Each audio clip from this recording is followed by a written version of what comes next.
Assalamualaikum warahmatullahi wabarakatuh, teman-teman. Kembali lagi bersama saya Galuh.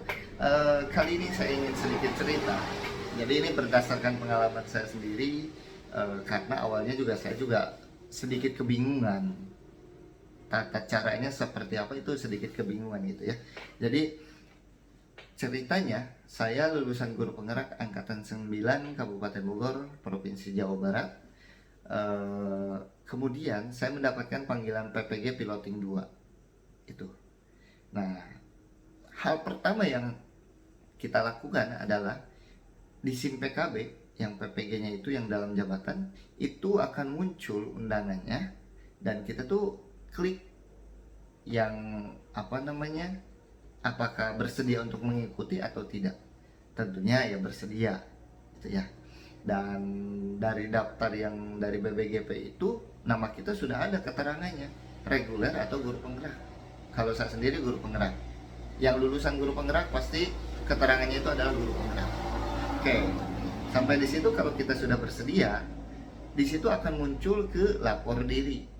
Lapor dirinya itu bukan ke SIM PKB, bukan ke Kemendikbud, bukan ke dinas, tapi lapor dirinya itu adalah ke kampus kita sendiri, tempat yang akan yang menjadi tempat kita belajar nanti. Saya kemarin itu ada di kampus UNM Makassar, Universitas Negeri Makassar. Lapor diri di sana. Kalau untuk UNM sendiri itu dia menggunakan sistem website, jadi validasi segala macamnya pakai website. Ada beberapa kampus yang menggunakan hanya formulir dari Google Drive, dari Google itu ya. Ada yang seperti itu, hanya upload berkas biasa. Kalau UNM menggunakan sistem website untuk validasinya. Kemarin di dalam satu grup, satu kecamatan, bahkan satu kabupaten, itu berbeda-beda karena masing-masing kampus itu berbeda. Jadi kalau teman-teman ketika mau daftar, mau lapor diri, teman-teman yang lain sudah lapor diri, kita belum, karena memang tergantung LPTK-nya, tergantung kampusnya. Dia mulai pendaftaran, mulai lapor diri itu tanggal berapa, tidak sama ya. Meskipun di SIM PKB keterangannya tanggal 22, misal 22 Agustus sudah bisa lapor diri. Tapi kalau LPTK-nya, kalau kampusnya belum menyediakan, kita harus menunggu dulu gitu. Kita harus menyesuaikan jadwal dengan kampus masing-masing. Jangan melihat kampus teman kita karena tidak sama, semua tidak sama. Untuk persyaratan segala macamnya pun tidak sama gitu ya. Kebetulan dari UNM itu jadwal secara nasional itu tanggal 22 sudah bisa lapor diri, tapi di UNM karena dia berbasisnya pakai website, dia validasinya mungkin websitenya belum siap, otomatis berselang 2 hari atau 3 harian itu baru kita bisa lapor diri. Tapi kebijakan dari UNM-nya dikasih batas waktunya yang tadinya tanggal 28 dilebihkan jadi 29 atau 30, saya lupa. Itu. Jadi bagaimanapun kebijakan LPTK masing-masing. Teman-teman jangan melihat teman yang lain di kampus yang lain gitu ya. Dan berkas yang diupload tidak semuanya sama. Ada yang mewajibkan kesehatan jasmani dan rohani, terus ada yang mewajibkan formulir A1, ada yang tidak gitu ya. Itu teman-teman ikuti instruksi yang disediakan oleh LPTK masing-masing. Itu ya. Itu seperti itu. Jadi jangan melihat kampus lain. Fokus di kampus teman-teman itu sendiri.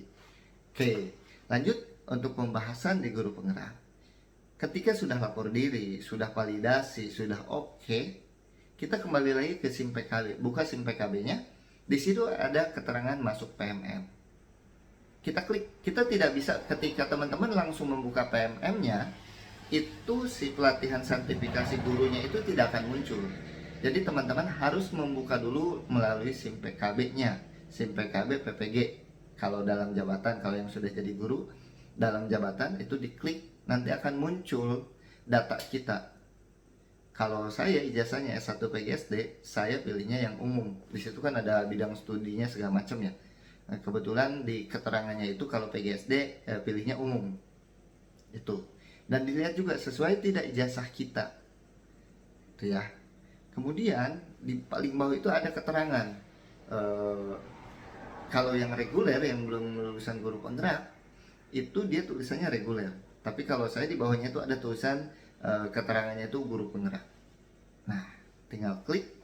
Kalau memang data kita sudah benar, kita klik. Nah, tampilannya nih yang membuat saya sedikit was-was adalah pas ketika dibuka tampilan saya dengan tampilan yang reguler itu sama. Jadi modulnya itu belum tercentang hijau. Itulah yang membuat panik para lulusan guru penggerak. Di grup itu rame. Ini yang guru penggerak apakah mengerjakan modul, apakah mengerjakan tugas segala macam gitu ya. Karena memang belum tercentang berwarna hijau. Tuh. Selang beberapa hari ternyata ada informasi. Ada beberapa teman yang mengirimkan ke helpdesk yang PMM itu, jadi bertanya terkait guru penggerak dan jawabannya rata-rata hampir sama. Jadi untuk guru penggerak silakan ditunggu. Jadi ada masanya ketika nanti akan tercentang hijau tersendiri. Jadi tidak langsung centang hijau, tapi secara berkala mungkin ya. Jadi mengikuti alur sampai di akhir pendidikan PPG-nya itu. Tapi yang jelas untuk guru penggerak tidak mengerjakan modul dan tidak mengerjakan tugas. Jadi sudah tercentang hijau nanti otomatis. Seperti itu. Jadi teman-teman di luar sana yang lulusan guru penggerak dan belum berkesempatan dipanggil PPG, nanti ketika ada kesempatan nih, teman-teman jangan panik ketika modulnya tidak centang hijau. Nanti akan tercentang hijau tersendiri. Dan untuk LPTK itu tidak bisa untuk mencentangkan hijaunya. Itu ya, itu yang yang mempunyai wewenang untuk menghijaukannya itu BBGP kita, platform PMM-nya itu sendiri, seperti itu. Jadi tenang saja, nanti otomatis akan tercentang hijau. Itu ya. Untuk saya sendiri pun sama, tidak mengerjakan tugas, tidak membaca modul untuk sekarang ya. Tapi kalau nanti sebelum ujian itu saya sarankan saya sarankan teman-teman tetap modul itu dibuka, dibaca, videonya didengarkan. Siapa tahu nanti yang akan diujikan itu ada materinya semua di sana. Yang akan diujikan di ujian akhir itu kemungkinan ada di sana. Bedanya kita tidak mengerjakan tugas, tidak ngupload tugas segala macam. Itu bedanya lulusan guru penggerak dengan yang PPG reguler gitu ya. Ya mungkin agak sedikit ringan karena kita sudah mendapatkan pendidikan guru penggerak selama 6 bulan. Untuk saya sendiri 6 bulan. Kemudian dipanggil PPG, tinggal ujian saja. Cuma kan materinya saya juga harus baca, harus punya pegangan. Jadi kita untuk modulnya tetap kita baca, untuk tugasnya biarkan saja, nanti tercentang hijau otomatis gitu. Dan untuk pendaftaran ujiannya itu juga belum bisa kita klik karena memang nanti jadwal ujiannya belum bisa untuk diklik. Nanti di akhir-akhir itu baru bisa kita daftar ujian. Seperti itu. Oke teman-teman, ya kalau sharing saya mungkin bermanfaat, silahkan di like dan di subscribe juga, jangan lupa. Terus bisa dibagikan. Teman-teman yang lulusan guru penggerak jangan khawatir, untuk PPG di PMM ini yang modulnya belum hijau, ya tenang saja, nanti otomatis akan dihijaukan. Oke, dan jangan panik, jangan bertanya ke kampus lain, tanyakan di grup kampus masing-masing. Seperti itu. Oke, terima kasih teman-teman. Assalamualaikum warahmatullahi wabarakatuh.